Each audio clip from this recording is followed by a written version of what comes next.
السلام علیکم دوستو، مولانا طارق جمیل کے حوالے سے انتہائی افسوسناک خبر اس وقت آ رہی ہے کہ مولانا طارق جمیل جو اس وقت کینیڈا میں مقیم تھے، مولانا طارق جمیل کو دل کا دورہ پڑا ہے اور اس وقت وہ شدید مشکل صورتحال میں ہیں۔ اور ان کے بیٹے مولانا یوسف جمیل نے اس بات کی تصدیق کی ہے کہ مولانا طارق جمیل کو دل کا دورہ پڑا ہے۔ دوستو، یہ انتہائی افسوسناک خبر۔ اللہ پاک مولانا طارق جمیل کو صحت عطا فرمائے، انہیں لمبی زندگی عطا فرمائے۔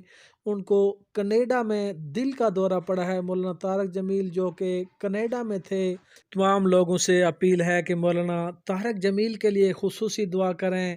امت مسلمہ کا عظیم اثاثہ ہیں۔